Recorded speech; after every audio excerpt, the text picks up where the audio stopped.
मक्का मुकरमा में होने वाले एक अहम दफाई मुआहदे ने खित्ते की सियासत में नई बहस छेड़ दी है।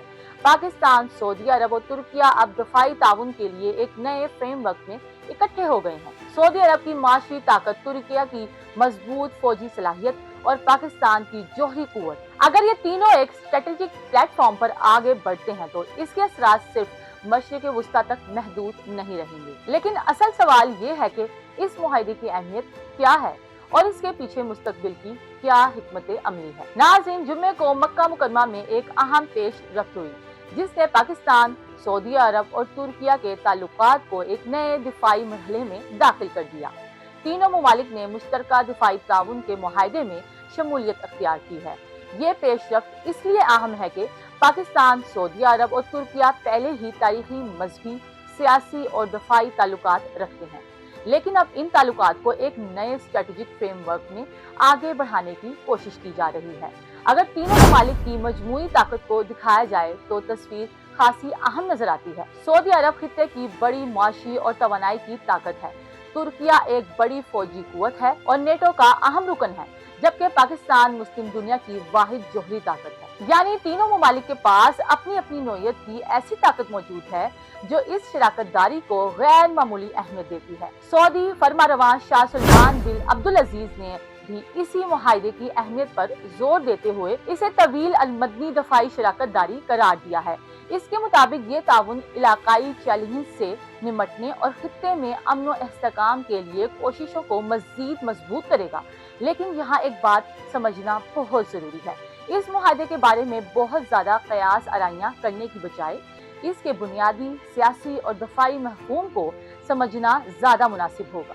दुनिया की मौजूदा सूरत हाल में दफाई मुआहदों की बहुत सी तफसीलात अवाम के सामने नहीं लाई जाती। हसास दफाई मालूमात में बाज शकें खुफिया रखी जाती हैं ताकि रियासतों के स्ट्रेटेजिक मफादात और दफाई सलाहियतों को नुकसान ना पहुंचे। इसलिए इस मुआहदे की असल अहमियत शायद इन तफसीलात में नहीं जो अभी सामने आई हैं, बल्कि इस हकीकत में है कि पाकिस्तान, सऊदी अरब और तुर्किया ने दफाई ताउन को एक नए दर्जे तक पहुंचाने का फैसला किया है। पाकिस्तान के लिए सऊदी अरब कोई नई दफाई शराकतदारी नहीं। पाकिस्तान और सऊदी अरब के दरमियान तवील अरसे से दफाई ताउन मौजूद है। पाकिस्तानी फौजी सऊदी अरब में तरबियत और दफाई ताउन में किरदार अदा करते रहे हैं और दोनों मुल्कों के दरमियान स्ट्रेटेजिक ताल्लुकात की एक तवील तारीख है।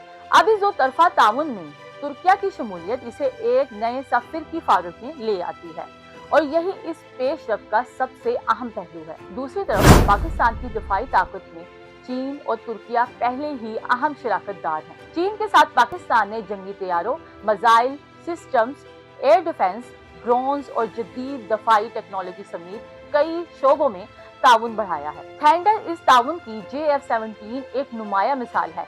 पाकिस्तान और चीन ने मुश्तरका तौर पर ये लड़ाका तैयारा तैयार किया और अब ये पाकिस्तान की फिजाई ताकत का अहम हिस्सा है। इसी तरह पाकिस्तान ने चीन से J-10CE जैसे जदीद लड़ाका तैयारे भी हासिल किए हैं। मुस्तकबिल में पाकिस्तान की 5वीं नस्ल का लड़ाका तैयारों में दिलचस्पी भी इस बात की निशानदही करती है कि इस्लामाबाद अपनी फिजाई ताकत को मजीद बनाने की कोशिश कर रहा है। रिपोर्ट्स में पाकिस्तान और चीन के दरमियान J-35 तैयारों से मुतल्लिक मुमकिना ताउन का भी जिक्र सामने आ रहा है। अगर ऐसा कोई मुआहदा हतमी शक्ल अख्तियार करता है तो ये पाकिस्तान की फिजाई सलाहियत में एक अहम इजाफा होगा। तुर्किया भी पाकिस्तान की मुस्तकबिल की दफाई हिकमत अमली में अहम किरदार अदा कर रहा है। दोनों ममालिक के दरमियान ड्रोन टेक्नोलॉजी, एरोस्पेस, तरबियत, दफाई पैदावार और जदीद जंगी टेक्नोलॉजी में ताउन बढ़ रहा है। तुर्किया का काआन 5वीं नस्ल का लड़ाका तैयारा भी पाकिस्तान की दिलचस्पी का मरकज रहा है।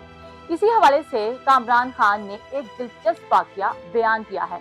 जब वो 2023 में तुर्किया गए तो वहाँ काआन में सऊदी अरब और पाकिस्तान दोनों की दिलचस्पी का जिक्र सामने आया है। ये वाकया इस बात की तरफ इशारा करता है कि तीनों ममालिक के दरमियान दिफाई पैदावार और जदीद एरोस्पेस टेक्नोलॉजी भी ताउन का तस्वुर आज से नहीं बल्कि कुछ अरसा से ज़ेरे गौर है। अब मक्का मुकरमा में होने वाली ये पेशरफ्त इसी तवील अमल को एक नए सियासी और दिफाई फ्रेमवर्क में आगे बढ़ाई दिखाई देती है। लेकिन यहाँ एक एहतियात भी जरूरी है। इस मुआहदे को फौरी तौर पर किसी नए फौजी ब्लॉक या किसी मखसूस मुल्क के खिलाफ एहतियात करार देना قبل از وقت ہوگا۔ اصل اہمیت یہ ہے کہ 3 اہم مسلم ممالک نے اپنی دفاعی اور اسٹریٹجک مفادات کو مزید قریب لانے کا فیصلہ کیا ہے، اور اس عمل میں پاکستان کے لیے سب سے اہم بات یہ ہے کہ سعودی عرب کے ساتھ اس کا پہلے سے موجود 2 طرفہ دفاعی تعاون اب ترکیہ کی شمولیت کے ساتھ ایک ساہ فر کی شکل اختیار کر رہا ہے۔ اس پیش رفت میں chief of defence forces field marshal Syed Asim Munir کا کردار کو بھی اہم کردار دیا جا رہا ہے، جنہوں نے پاکستان کے سعودی عرب اور ترکیہ دونوں کے ساتھ دفاعی اسٹریٹجک تعلقات کو آگے بڑھانے میں مسلسل کردار ادا کیا۔ اب اصل سوال یہ ہے کہ آنے والے دنوں میں اس معاہدے کی عملی نتائج کیا سامنے آتے ہیں؟ کیا تینوں ممالک مشترکہ دفاعی پیداوار کی طرح بڑھیں گے؟ کیا جدید ایروسپیس اور ڈرون ٹیکنالوجی میں تعاون بڑھے گا؟ یا یہ شراکت داری مستقبل میں ایک وسیع تر اسٹریٹجک تعاون کی بنیاد رکھے گی؟ ان سوالات کے جوابات آنے والا وقت دے گا، لیکن ایک بات واضح ہے، مکہ مکرمہ میں ہونے والے یہ معاہدہ پاکستان، سعودی عرب اور ترکیہ کے تعلقات میں ایک نیا باب کا آغاز ہے، اور اگر یہ تعاون مستقبل میں بنیادوں پر آگے بڑھتا ہے تو اس کے اثرات صرف تینوں ممالک تک محدود نہیں رہیں گے، بلکہ پورے خطے کی جیو پولیٹکس پر اس کے اثرات مرتب ہوں گے۔ ہنگول نیوز کے ساتھ اپنی ہوسٹ عائشہ متین کو دیجیے اجازت۔ اللہ نگہبان۔